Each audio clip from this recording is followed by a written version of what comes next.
Una pregunta, chicos, ¿la otra clase de qué era? No está. Buenas tardes. Matemática. Buenas tardes, profesor. Buenas Buenas tardes. tardes. Buenas tardes, Bien, gracias. Buenas tardes, Buenas profesor. tardes, profesor. Buenas. ¿Cómo están? Buenas tardes. Profesor, Buenas buenas tardes. tardes. Profesor, buenas tardes. Profesor, buenas tardes. Buenas tardes, compañeros. Buenas tardes, queridos estudiantes. Bienvenidos al curso de comunicación. Hoy estamos a sábado 12 de abril del año 2025. ¿Se me escucha bien? Por favor, ¿me confirman? Sí, profesor, está bien. Perfecto, profe. Muy bien. Estuve escuchando todos sus rajes de ustedes. Que se quedó dormido, dicen. Broma, profesor, es broma. ¿Dormido por qué? ¿Por qué me voy dormido? Y siempre empezamos la clase 5:03, 5:04, más o menos 5:04. Estamos en el tiempo, ¿no? ¿O me parece? Sí, Entonces, profesor.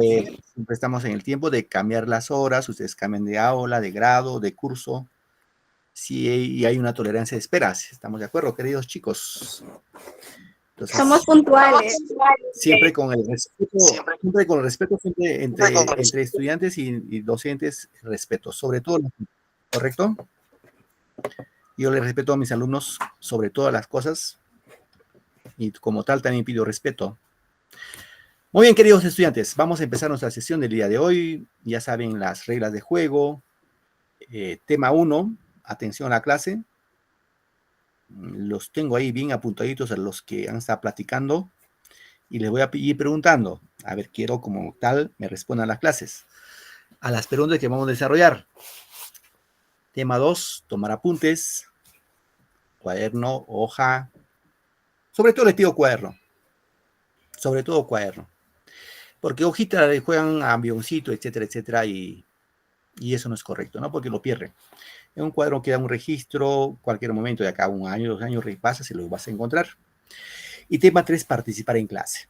Hay que participar. Hoy les escuchaba, estaba en forma activa.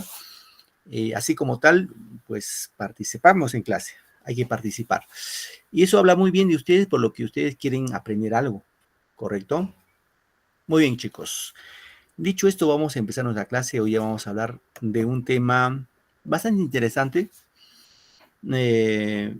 pero sí que implica tener una cultura general bastante de lo que es literatura. Estamos en el tema de teoría literaria, y el tema de teoría literaria implica conocer no solamente la forma de lo que es literatura, que platicamos la clase pasada. Bueno, a propósito, les pregunto, ¿qué tema platicamos el día sábado? A ver, ¿qué tal memoria tienen? ¿De qué hablamos De la el día sábado? literatura, profesor.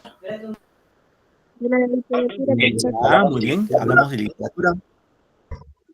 ¿Y literatura qué era? ¿Ciencia Buenas o tardes, arte? profesor. Arte, profesor. Literaria, profesor, no literaria. Es una Correcto. noticia seria. Literatura es arte, en la cual el escritor va a jugar con las palabras con una finalidad netamente estética, o sea, va a buscar deleitar al lector con las palabras y no tiene otro objetivo más que las palabras, y un fin netamente estético. Y hemos indicado que cumple una función netamente, una función connotativa, no denotativa, como lo es un texto no literario. Sí recuerdan, ¿no? A ver, la literatura utiliza un lenguaje connotativo o denotativo. Sí, ¿Qué dicen? ¿La literatura es connotativo o denotativo el lenguaje que utiliza? Un poeta, un cuentista, ¿qué utiliza? ¿El lenguaje denotativo o connotativo? Connotativo, profesor. Muy bien, Paola, ¿correcto? un adjetivo, profesor. Muy bien, un lenguaje connotativo. Eso de hablamos, ¿no? Por ejemplo, una receta de cocina, un libro de biología, un libro de geografía, un libro de historia, un libro de gramática. En este caso encontramos un texto no literario que corresponde a un texto denotativo. Y todo lo que es obras literarias corresponde a un lenguaje connotativo, ¿correcto? Eso por un lado. Por otro lado, ¿Qué tema más hablamos el día sábado? Aparte del texto, en ese caso texto literario y texto no literario. ¿Recuerdan de qué más hablamos? ¿Alguien recuerda? De cómo se escriben el texto literario y a reconocer como no es texto literario. Muy bien. Gracias, Paola. ¿Alguien más que quiera añadir a eso? Bueno, acá le veo a Betty Castillo. Levantó la manito. Dime, hijita, a ver, te escuchamos. ¿Algo más que quiera añadir lo que dijo Paola? O Azucena Rivera, que igual está con la manito levantada. ¿Algo más que pueden añadir?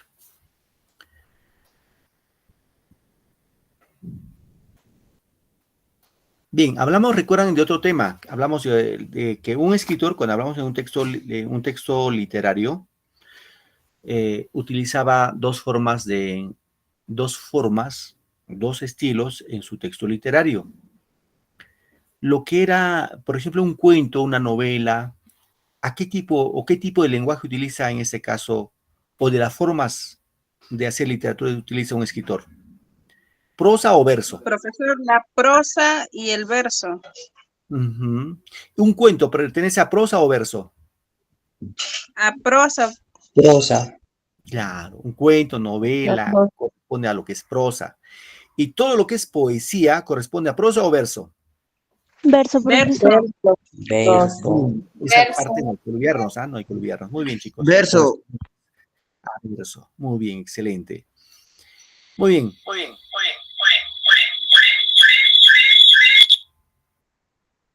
Bien, chicos, hoy día vamos a platicar de lo que son géneros literarios. Es un tema bastante interesante y lo cual vamos a ir viendo en forma paulatina. Repito, siempre prestemos atención. Y aquí empezamos nuestro tema del día de hoy. Bueno, en la clase pasada indicamos que los orígenes de la literatura se encontraba en la antigua cultura sumeria. O sea, profe, la cultura sumeria, ¿dónde creció, dónde floreció? ¿En qué continente? En América, Europa, Asia, África. La cultura sumeria floreció en lo que es actualmente Asia. Lo que posteriormente fue lo que llamamos, seguramente en ustedes, la cultura caleo-asiria.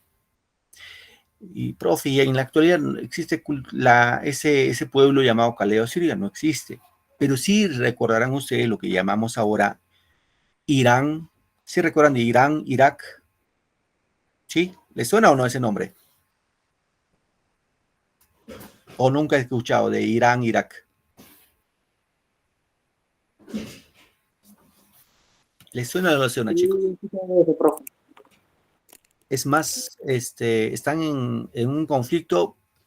Yo pienso que ustedes están de acuerdo con las redes sociales. Hay un temita actual, ¿no? Un tema coyuntural. ¿Cuál es el tema coyuntural? Que en este caso Estados Unidos posiblemente va a atacar por ejemplo, a Irán.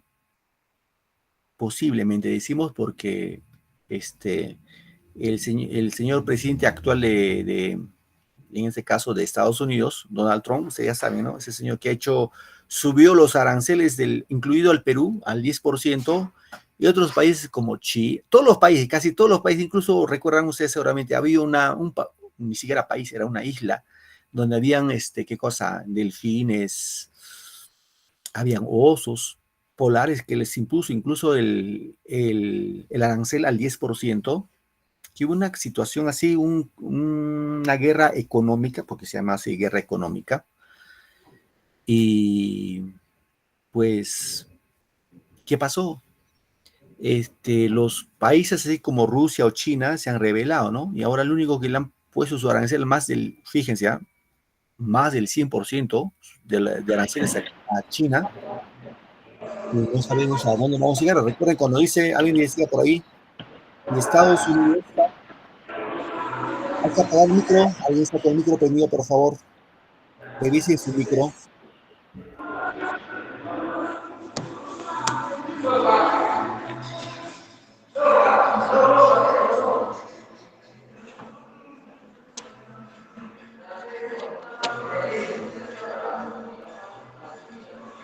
Ares. Vamos a ver quién está al otro lado.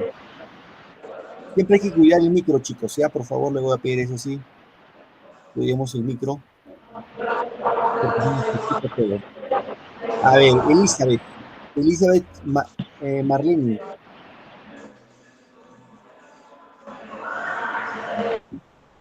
Bueno, parece que está en la misa, Elizabeth. Bueno, entonces decíamos que los orígenes de la literatura como tal surgen en la antigua cultura sumeria, lo que era la cultura caldea o siria, actualmente lo que es Irán, Irak. Pero la literatura como tal hemos encontrado como antecedentes en la antigua cultura grecia. Y en los griegos surgió una conflagración de escritores, obviamente muy notables, muy connotados en la época clásica. Y en esa época los griegos no se llamaba literatura como tal, como lo conocemos ahora, sino se llamaba poética.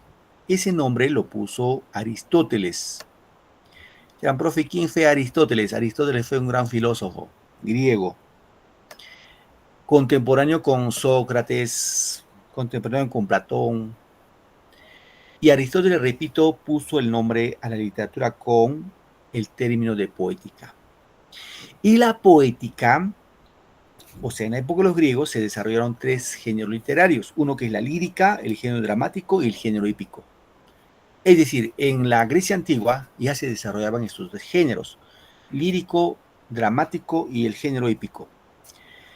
Y para la crítica, digamos, para los especialistas, a Aristóteles se le considera como el primer teórico de la literatura porque él esbozó, digamos, las formas, los estilos y las técnicas seguramente que corresponden a la literatura.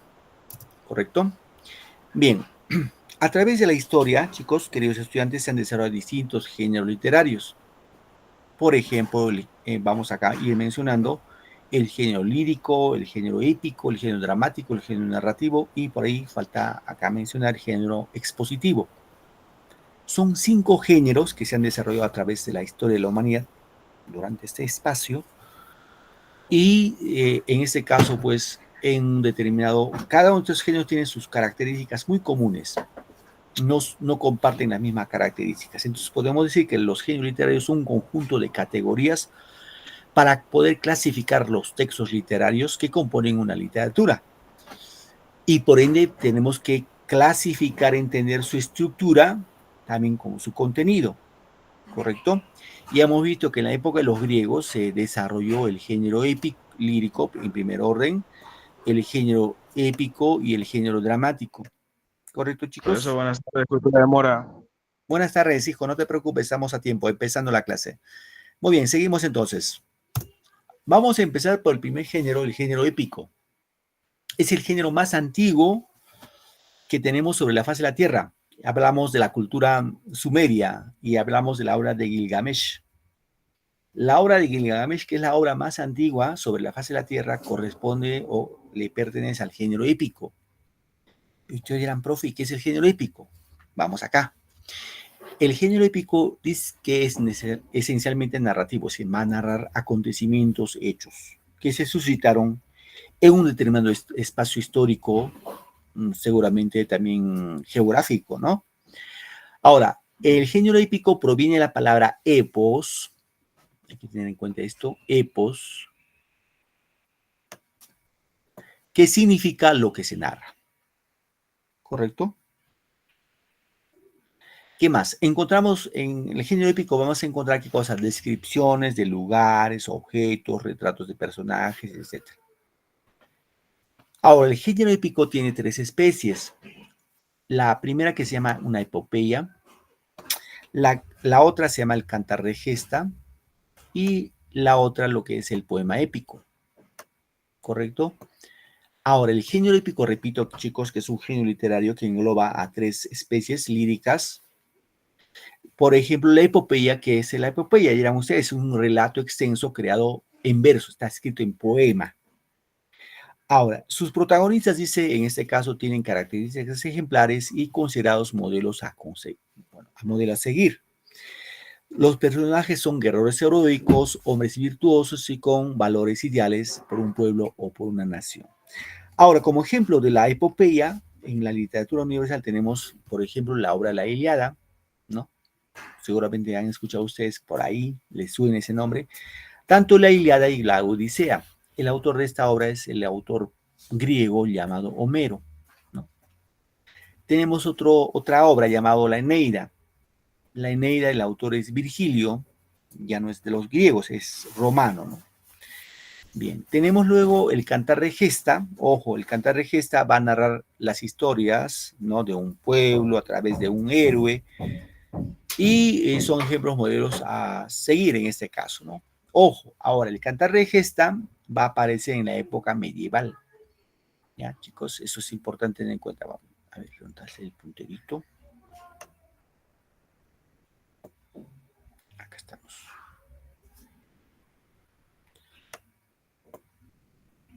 A la época medieval. ¿Y, chicos? Tengamos en cuenta esto. Ahora recordemos que la epopeya no es la época medieval, es la época antigua, la época clásica.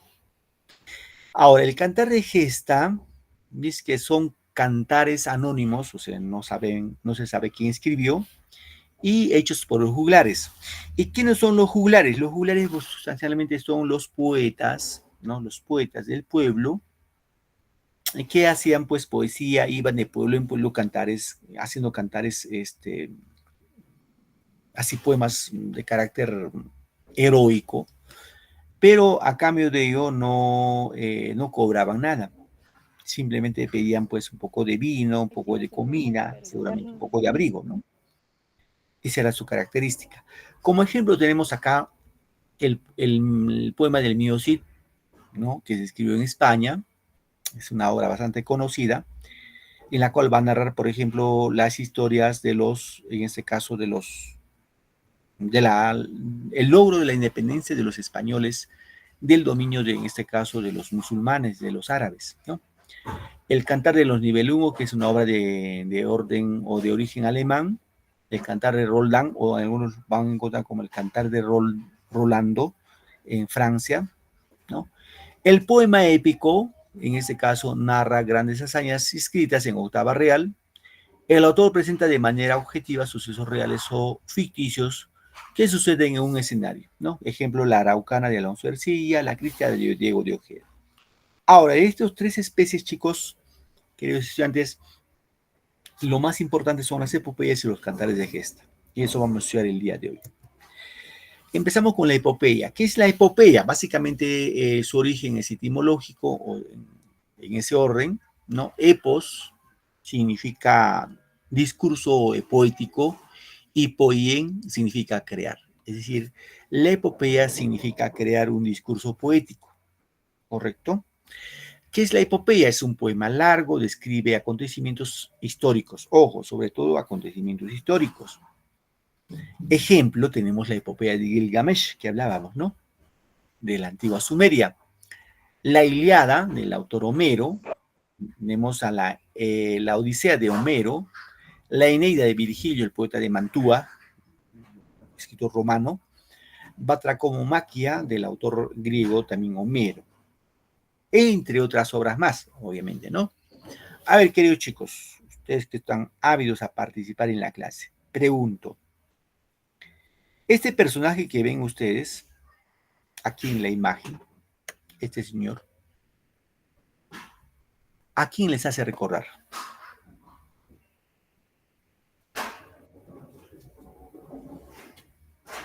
¿Alguien recuerda ahí haber visto esta?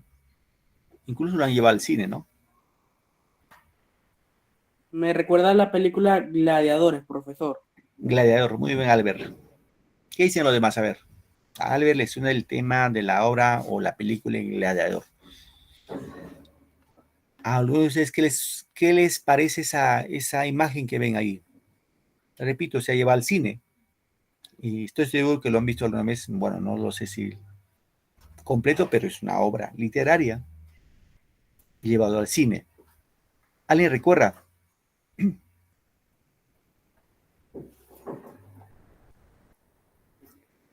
¿No le suena? Los espartanos. Los espartanos, ya, los espartanos, bueno, los gladiadores, ya. Dime, Ronald, te escuchamos, hijo. Ronald Mungía.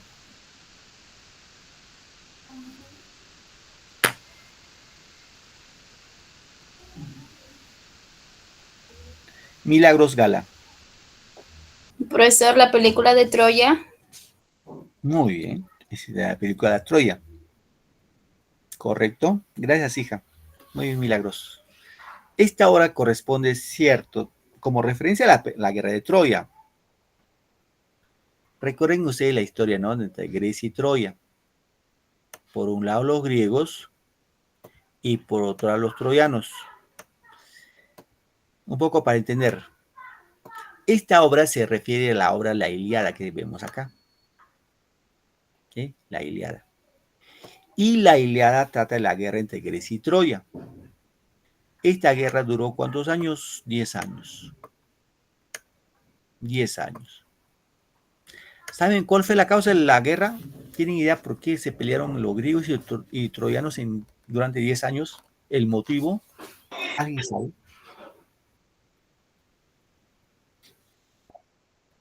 A ver, por acá me levanta Elizabeth. Por una sacerdotisa, profesor. Una sacerdotisa. ¿Y cómo se llamaba esa sacerdotisa? ¿Recuerdas?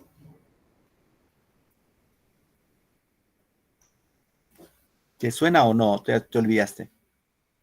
No me acuerdo, profe. Albert, ¿recuerdas tú? El origen del conflicto de la guerra de Troya y Grecia fue por el secuestro de una sacerdotisa llamada Helena. Muy bien. Fíjese, dos naciones se pelearon por 10 años por una mujer. Esa mujer se llamó Helena. ¿Ya? Helena, con H. ¿Y Helena era de Grecia o de Troya? ¿Ya no cree que fue? ¿Helena de Grecia o Helena de Troya? Troya. Elena de Troya, profe. Ya. Elena de Grecia, profe. De Troya, profe. Bien. Vamos acá, chicos. Helena era de Grecia. Recuerden que en esa época, hablamos de la época antigua, recordemos que los griegos, entendido como tal, era un país muy poderoso en Europa. Ahora, en Grecia habían las famosas polis. ¿Y qué eran las polis? Las polis eran sinónimo de ciudades. Ejemplo, si ponemos como polis Arequipa, Piura, ¿qué más? Trujillo, etcétera, etcétera. Todas esas ciudades tenían o se llamaban polis. Y cada polis o cada ciudad tenían en este caso, los reyes, sus reyes. Entonces, estos reyes de esas polis, de esas ciudades, siempre querían pretender o querían el amor de Helena, que era una mujer muy bella, muy hermosa. Entonces, un día estos reyes, vamos a olvidarnos de pelearnos por Helena y vamos a sortearnos quién de nosotros se casa con Helena. ¿Y qué hicieron? ¿Saben qué hicieron, chicos? Cogieron sus anillos,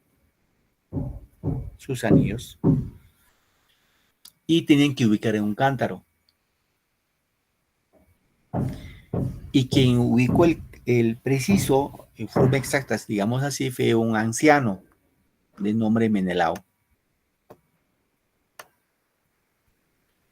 Menelao se casó con Helena. Correcto. Obviamente todos los jefes griegos, todos los reyes griegos dijeron, bueno, pues ganó y hay que respetar. Bien, muy bien. Todo bien, felices y contentos, comiendo perdices entre Helena y Troya. Helena y Menelao. Y en Troya había un rey. El rey se llamaba Príamo y su esposa Hécuba. Y tenían dos hijos, Héctor y Aquiles. Y un día el rey Príamo, le envía una comitiva al palacio de Menelao. Y Paris era un joven muy apuesto, muy guapo, muy simpático, así como todos los chicos del tercer año. ¿Y qué pasó? Este Paris se enamora de Helena, porque Helena era muy, muy bonita, era muy hermosa. Y este Paris se la rapta, se le lleva a Troya. Bueno, enterar los griegos de que a la mujer más hermosa, más cotizada, la más codiciada, se lo han raptado. ¿Saben qué hicieron? Les declararon la guerra. 40.000 barcos, cada barco con 100 hombres listos para la guerra para destruir Troya. Ahora, Troya era un país muy pequeño, no era poderoso, era un país pequeño, pero era infranqueable. ¿Por qué? Porque había enormes castillos donde terminaba el mar empezaban los castillos y no podían como trepar los enormes castillos. Entonces la lucha era pues a base de flecha, arriba y abajo. Bueno, entre los griegos hubo un héroe que vemos en esta imagen. En esta imagen este héroe fue un griego de nombre Aquiles. ¿Sí recuerdan a Aquiles? Sí, profesor. Muy Aquiles bien. no es el de la mitología Sí, griega. profesor. Sí, de la mitología griega, correcto. Y Aquiles El de- no era pues, no El era de como los pies ligeros. Muy bien, correcto. Aquiles no era como nosotros, mortal. Él era casi inmortal. Casi no era inmortal, sino casi inmortal. ¿Por qué? Porque era un semidios. ¿Y por qué semidios dirán ustedes? Porque su madre fue una diosa, la diosa Tetis, la diosa del mar. Y se enamoró de un mortal de nombre Peleo. Entre una diosa y un mortal, casi como nosotros, no nace pues un dios, nace un semidios. ¿Y por qué semidios? Porque se dice, de acuerdo a la mitología griega, cuando Aquiles nació, su mamá le cogió, porque era la madre de la diosa del mar, cogió de sus pies al pobre niño Aquiles y lo metió de cabeza al mar así, cogido de su pie izquierdo. Pero la parte que no se mojó fue su talón izquierdo, ¿correcto? Y ese era su punto débil. ¿Por qué? Porque lo demás parte de su cuerpo era invencible. No podía, no lo atravesaban ni las espadas ni las flechas. Simplemente era invencible. Pero su punto débil era su talón izquierdo. Bueno, entonces Aquiles, como dijo vuestra compañera, se le llama como el de los pies ligeros. ¿Por qué de los pies ligeros? Porque Aquiles cuando luchaba, entraba en combate, él no luchaba pues con su escudo y su espada ahí, sino él cogía su espada y su escudo y corría y mataba, degollaba, así como degollar. ¿Por qué? Porque era invencible. Ni la flecha ni la espada le hacían daño. Mataba a su O sea, enemigo. que solo se lanzaba a los golpes, nada más. Claro. Y él más, es más, él se lamentaba, decía, maldito yo. Es que él le hicieron una premonición, le dijeron los hombres de todos los tiempos, bueno, estamos siglo XXI, fíjense, esto fue más o menos siglo VIII antes de Cristo, y le dijeron, las hazañas que tú vas a hacer, Aquiles, la humanidad te lo va a recordar por todos los siglos. Y estamos siglo XXI y le seguimos recordando a Aquiles. Y bueno, ¿qué pasó, profe, con Aquiles? Él dijo que si lograra la hazaña en este caso, porque derrotó a los troyanos, los derrotó, bueno, con una treta, como podemos llamarlo, pero logró su propósito y dijo que las civilizaciones siempre lo van a recordar, aunque él nunca quiso aceptar, dijo, no quiero yo hacer esto. Maldecía su destino por lo que le tocó a vivir así, pero pese a eso tenía que hacerlo por su honor, por su patria. Entonces, esa es la característica de una epopeya. En la epopeya encontramos que Dios estudiantes, la presencia de dioses. Entre Grecia y Troya, que duró 10 años de la guerra, habían dioses que se luchaban entre ellos, entre dioses. Zeus, Minerva, Atenas, Hades, etcétera, etcétera. Semidioses como Aquiles. Helena también una semidiosa, por eso era muy bella. Y humanos, como Paris, Héctor, Menelao, Agamenón, etcétera, etcétera. Entonces, la característica de, en este caso, una epopeya fundamentalmente es, ¿qué cosa? La presencia de personajes de dioses, semidioses y humanos. O sea, profe, ¿en la actualidad se escriben epopeyas? No. Es que en la actualidad ninguna cultura asimila el concepto de dios, semidioses ni humanos, ¿no? Seguramente somos humanos todos, somos mortales. Ahí queda, ¿no? Bien, es una epopeya, es la característica de una epopeya. Ejemplo clásico con la obra de la Ilíada, que es un poema de guerra. Luego tenemos el Cantar de Gesta, que es una epopeya creada en la Edad Media, ojo, ya no en la Edad Antigua, sino en la Edad Media, donde se cuentan hazañas de un solo héroe. En este caso vamos a encontrar, el protagonista debe ser un caballero, ¿no? Caballero noble, su mismo nombre dice caballero, con cualidades excepcionales. Este caballero debe mostrar valentía, honor y lealtad. Como ejemplo tenemos el Cantar de Roland, el Cantar de los Nibelungos, el Cantar de Miocid, el Cantar de los Huestes de Igor y el Cantar de Beowulf. Ahora, en los Cantares de Gesta no hay dioses, ni semidioses, solamente hay héroe, un solo héroe, que va a luchar por expandir su tierra, lograr la hegemonía como país. Es una característica, ¿no? Bien. Vamos ahora con el género lírico porque nos va a ganar el tiempo. El género lírico dice que tiene como característica principal de ser subjetivo. Es decir, va a representar el mundo interno del autor, lo que siente el autor. En este caso va a resaltar la musicalidad, la expresión y los sentimientos desde la antigüedad. Se relacionan a los versos recitados con la lira. ¿Y qué es lira? La lira es esto que vemos acá, un instrumento musical muy parecido a la guitarra, al arpa. Esto es la lira. ¿Correcto? Ahora, ustedes se preguntarán, profe, ¿qué diferencias hay entre el género lírico y el género épico? Si ambos se escriben en poemas, ojo, el género épico y el género lírico se escriben en poemas, ustedes saben, verso. Hemos visto en la clase pasada. La diferencia, chicos, es que en el género épico el poeta narra lo que ha observado, lo que está fuera de él. ¿Correcto? Acá hemos explicado sustancialmente de la guerra entre Grecia y Troya, de la obra de la Ilíada. Ahí vemos, pues, dioses, semidioses, etcétera, etcétera. Entonces, queridos chicos, claro el ejemplo, ¿no? Mientras que en el género lírico, el poeta narra lo que siente, su mundo interior. Todos los poemas de amor que ustedes alguna vez lo han declamado a una mujer, a una chica, y ustedes chicas, damas, del tercer año escuchar un poema de amor de un caballero, corresponde al género lírico. Las canciones que han escuchado ahí, no lo sé, pues no lo salvo con honrosas excepciones, corresponden al género lírico. Las canciones son género lírico, ¿por qué?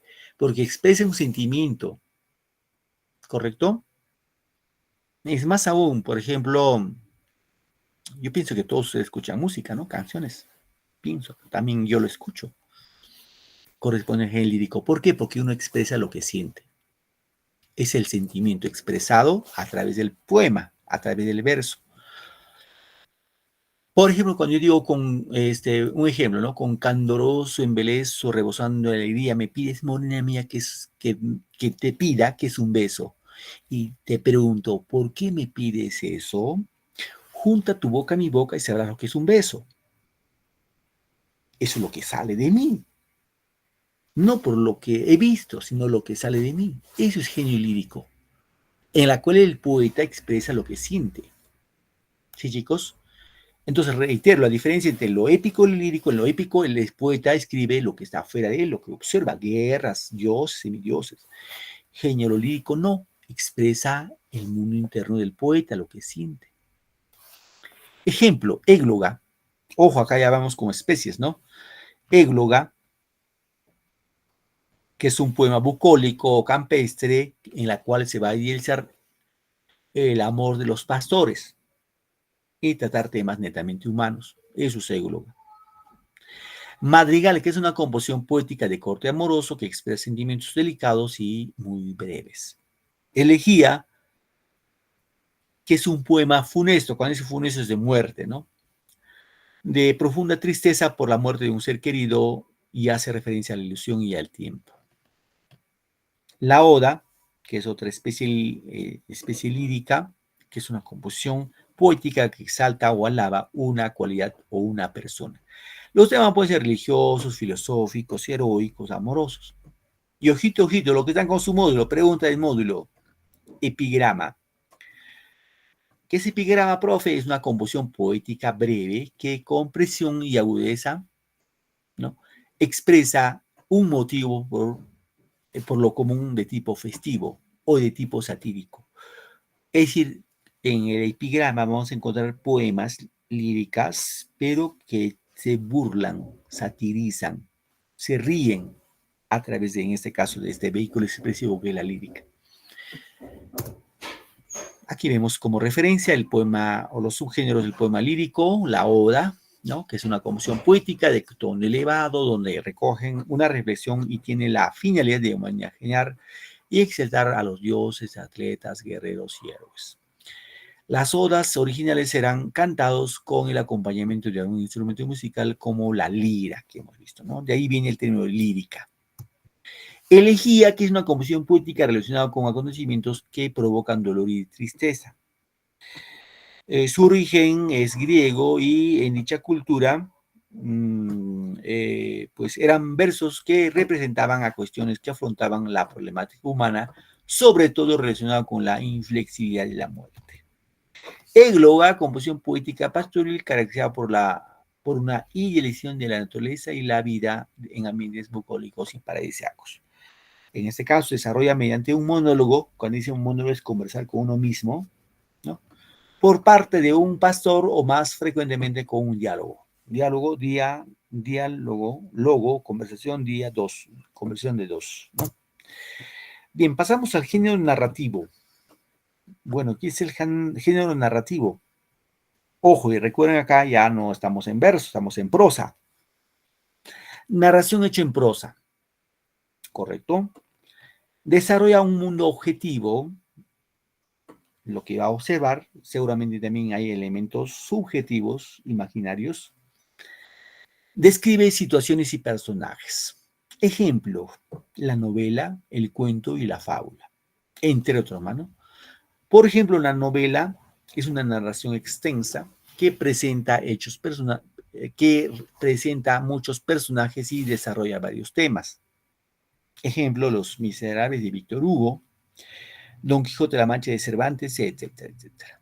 El cuento es una narración breve en torno a un solo tema y pocos personajes. Ejemplo, El Trompo, La Cenicienta, El Gato Negro. Dirán, profe, ¿qué diferencia entre cuento y novela? Queridos muchachos, entre cuento y novela hay una sola diferencia. La novela es extensa, es amplia. El cuento es breve. La novela narra muchas historias. El cuento narra una sola historia. Y por ende la novela tiene muchos personajes. Ejemplo, El Quijote tiene más de 600 personajes. El cuento tiene pocos personajes, 3, 4, 5 personajes. ¿Correcto? Dime, Albert, ¿alguna pregunta, hijo? En conclusión, la novela, a diferencia de el cuento, por así decirlo, se basa en varias historias en diferentes lugares y diferentes situaciones. Correcto, correcto. Excelente, muy bien. Y el cuento es una sola historia, un solo acontecimiento que tiene pues inicio, trama y desenlace, ¿no? Bien, y otro tenemos la fábula. Bueno, la fábula ustedes lo conocen, todos lo conocemos desde la primaria, ¿cierto? ¿Y qué es fábula? Es una narración breve, también es cortita, ¿no? Con una finalidad didáctica. Cuando dice finalidad didáctica es que nos quiere enseñar algo, nos quiere educar en algo. Sus personajes son animales y presenta una moraleja. Ejemplo, la cigarra y la hormiga, la liebre y la tortuga. Ahora, un ejemplo de novela. Ojo, hablamos de novela, no telenovela. No, o sea, profe, en mi caso yo veo mi telenovela, bueno, ahora que están de moda las telenovelas turcas, creo.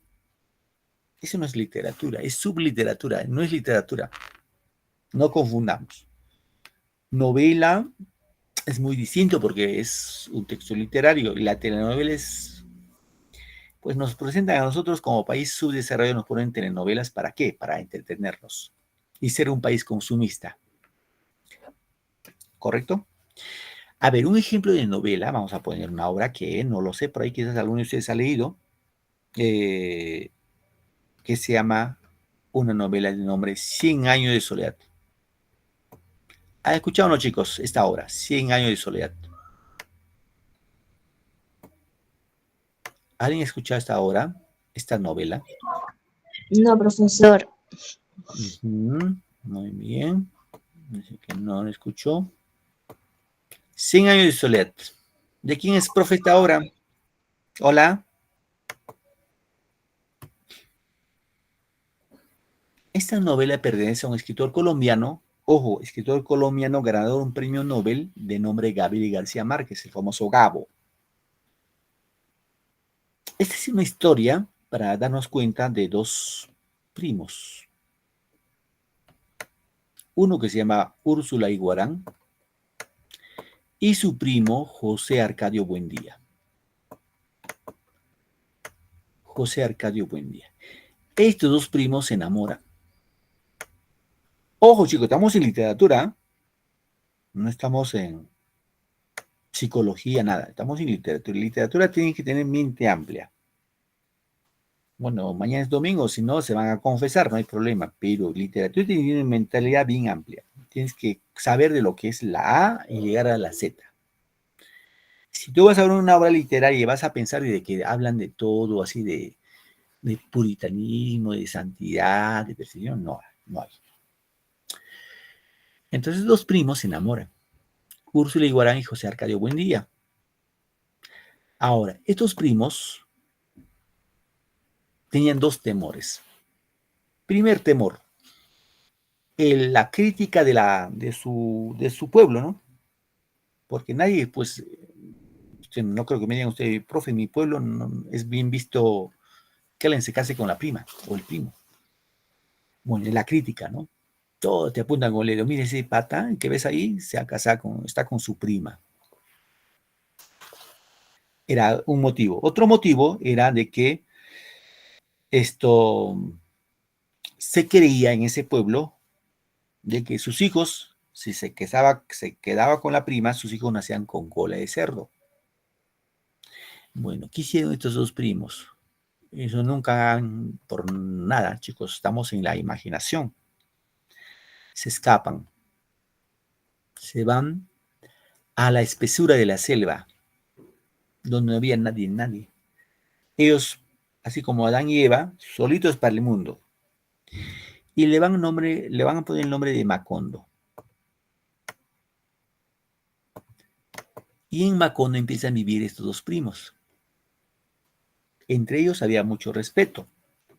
¿Por qué? Porque Úrsula Iguarán tenía el temor que si algo había con el primo, sus hijos nacían con cola de cerdo.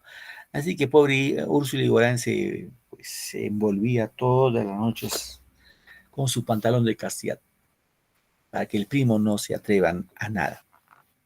Bueno, 1 año, 2 años.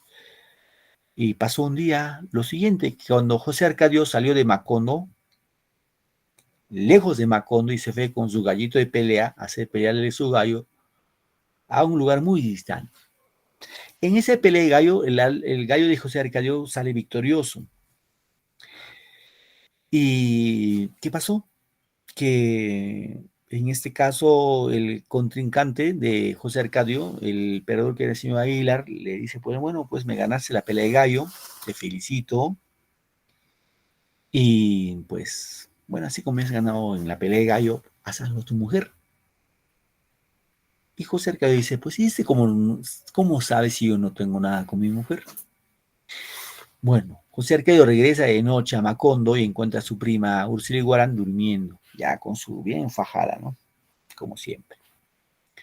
¿Qué hace José Arcadio? Coge su cuchillo y la desviste a la prima. ¿Qué más, profe? A detalles no voy a entrar. Tuvieron 4 hijos. Pero ninguno tenía cola de cerdo. Ninguno. ¿correcto? A ver, un ratito, chicos. Mi batería se me quiere terminar. Voy a conectarlo ya. Un ratito.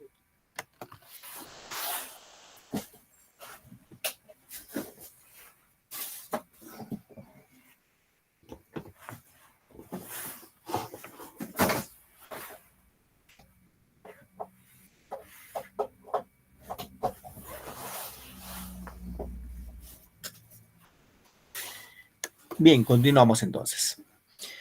¿Qué pasó? Tuvieron 4 hijos y ninguno tenía cola de cerdo. Pero como he dicho, Macondo era un lugar distante de toda civilización. Pasó algo, vino el tema del incesto. ¿Qué es incesto? Relacionarse sentimentalmente con un familiar. ¿Por qué? Porque no había pues más. No había lugar, no había otras personas. Entonces empieza la relación entre hermanos, primos, tíos, sobrinos, entre ellos. Hasta la 4ª generación. Primera generación, obviamente la familia va creciendo, crecía más y más. Tercera generación más. Y llegó a la 4ª generación. Y en la 4ª generación, uno de los niños que nace con cola de cerdo. Un niño grande, enorme. Y cuando nace con cola de cerdo, se dice, la historia cuenta de nuestro amigo Gabo, que una hormiga enorme se sube por la columna y se lo devora al niño, lo mata. ¿Y qué pasó? Viene un viento huracán y lo desaparece Macondo. Así lo desaparece. Y por ahí viene el título, ¿no? De 100 años de soledad. O sea, 100 años vivieron José Arcadio Buendía y su prima Úrsula Iguarán, que hubiera su descendencia, y al cabo de 100 años simplemente lo desaparece. Se desapareció esa generación. Toda la generación de los Buendía. Ahora, dentro de esa historia hay muchas otras historias. Y ustedes, queridos chicos, si alguno de ustedes se interesa por literatura, les gusta la literatura y les gusta leer, les recomiendo esta obra. ¿Por qué, profesor? Porque tú coges un párrafo, es una historia fabulosa. Te lleva a lo que llamamos, en este caso, lo real y maravilloso que desarrolla Gabo. Hay historias. Hay muchas historias. Y siempre al lector atrapa. O sea, cuando tú eres lector, te va a coger y te va a atrapar. Es como tú ves, un ejemplo, ¿no? Pues un poco hablando de telenovela, ¿no? Ves una telenovela y te gusta y dices, wow, son las 3 de la tarde y me toca ver mi novela. Algo así, pero en ese caso con lectura. Obviamente la lectura te da más ventajas que ver una telenovela. ¿Por qué, profe? Porque en la lectura, al leer un libro, aprendes ortografía, aprendes todo. Aprendes todo. Entonces, entre leer y ver, pues lo más complejo es leer, pero te da mayores satisfacciones. ¿Sí, chicos? Bien, seguimos. Vamos con la tragedia. Llamado el género dramático, en este caso, obra de teatro. Todas las obras de teatro corresponden al género dramático. En este género se va a desarrollar el arte que une lo objetivo con lo subjetivo. ¿Sí? Tenemos como ejemplo, en este caso como especies, la tragedia, la comedia y el drama, ¿no? ¿Qué es tragedia? Los protagonistas son ilustres, o sea, personajes así importantes de clase alta, y se van enfrentados de manera misteriosa contra el destino fatal, ¿no? El tema es funesto y sombrío, o sea, ahí existe aquí la muerte. La muerte es inevitable de los personajes más importantes. Ejemplo, Edipo Rey de Sófocles, La Orestiada de Esquilo y Hamlet, o Romeo y Julieta también, que seguramente escucha de Shakespeare. Comedia es lo contrario de tragedia. En la comedia es una especie de teatro que maneja los temas risueños y otra vez con una finalidad didáctica de enseñar. Posee un final feliz. ¿Sí? Te vas a reír. Ejemplo, Las nubes de Aristófanes, El avaro de Molière y Ñacatita de Cienzo Segura. Ahora, lo que es en el drama, ojo, recuerden que el drama es combinación entre tragedia y comedia, se combinan los dos elementos. Ejemplo, la especie, en este caso, La especie de teatro que une tragedia y comedia, ¿no? En la cual encontramos situaciones o personajes que van a combinar entre lo funesto, la muerte, la tristeza con algo feliz. Ejemplo, Yantay, de autor anónimo de la literatura peruana, Fuente Ovejuna, Lope de Vega, La vida y sueño de Calderón de Balca. Estos son escritores netamente españoles. Ahora, en virtud de esto, hay que tener en cuenta algunos aspectos, ¿no? En el teatro, en este caso que corresponde al dramático, vamos a encontrar una historia. A ver, chicos, ¿han escuchado ustedes hablar de Edipo Rey?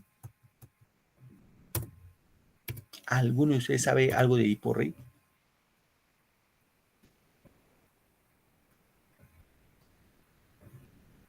¿Algo que les suene de Edipo Rey? Algo que pasó como el incesto, profesor.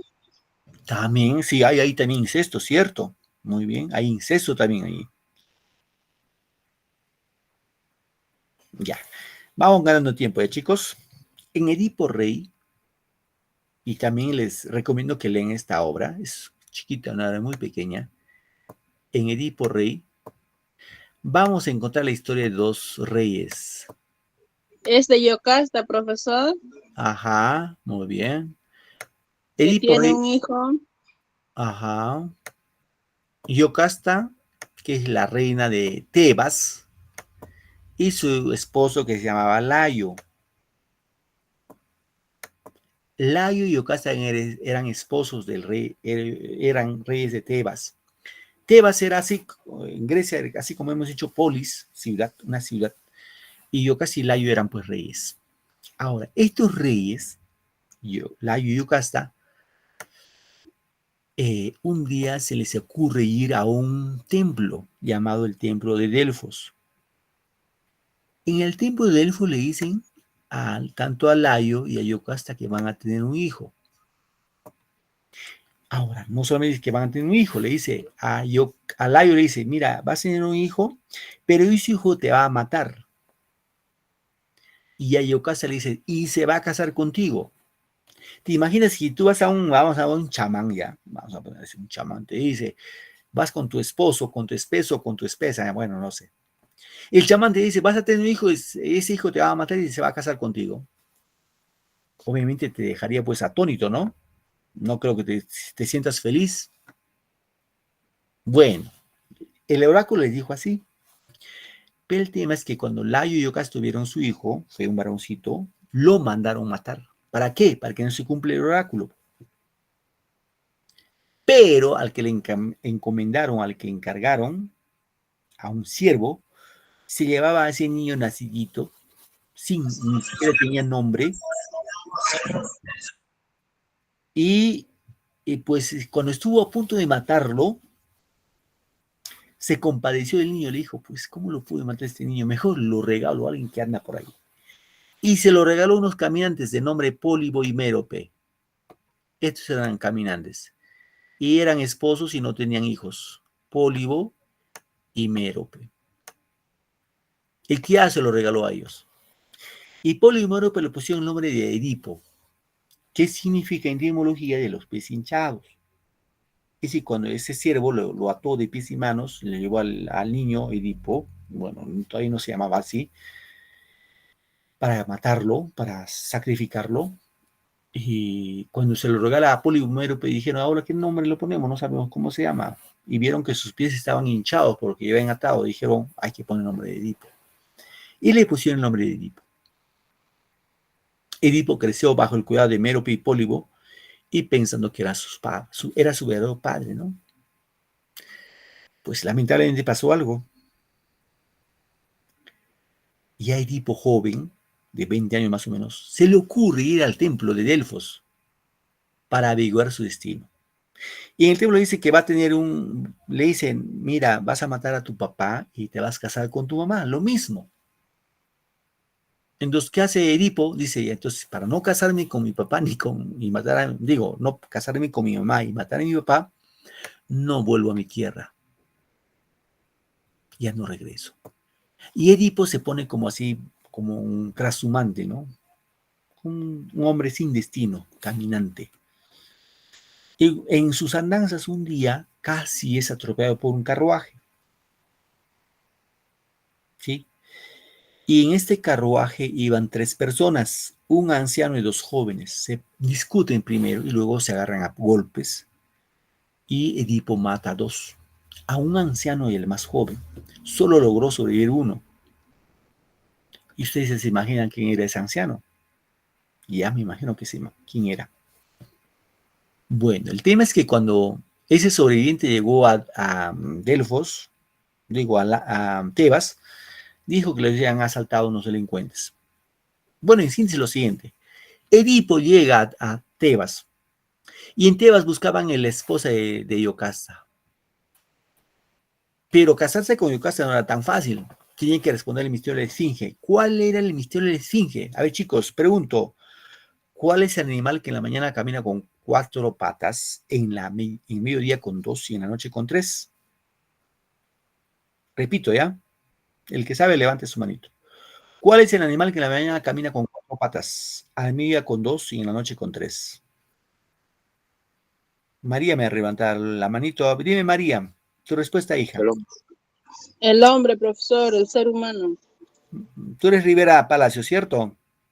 Sí, profesor. Muy bien. Brian Ramos, ¿estás de acuerdo con María? Sí, profesor, igual. Muy bien. María, tu apellido es Rivera, ¿no? Sí, profesor Rivera Palacio. Muy María bien. del Rosario. Correcto. A ver, la respuesta es correcta. El hombre. O sea, profe, ¿por qué? Porque cuando somos niños gateamos, vamos de 4. Crecemos de 2. Y cuando somos de viejito con un bastón. Y se casó con Yocasta. Tuvieron 4 hijos. Pero se supo la verdad porque hubo una peste en Tebas. Y cuando se descubrió la verdad, se enteraron de que Edipo se había casado con su propia madre. ¿Qué hizo Yocasta? Se ahorcó, se mató con su cabellera. Y Edipo se pinchó los ojos. Es un ejemplo de tragedia, ¿no? Donde el destino es fatal. No hay forma de escaparnos del destino. El destino está escrito de acuerdo a los designios de los dioses. Muy bien, chicos, nos ganó la hora, lamentablemente. Gracias por su tiempo y su paciencia. Nos vamos a ver la próxima clase en otro temita de lo que corresponde a figuras literarias. ¿Correcto? Gracias. Cuídese, profesor. Gracias. Gracias, Buenas tardes. Profesor, gracias. Mañana. Chicos, cuídense. Felicidades.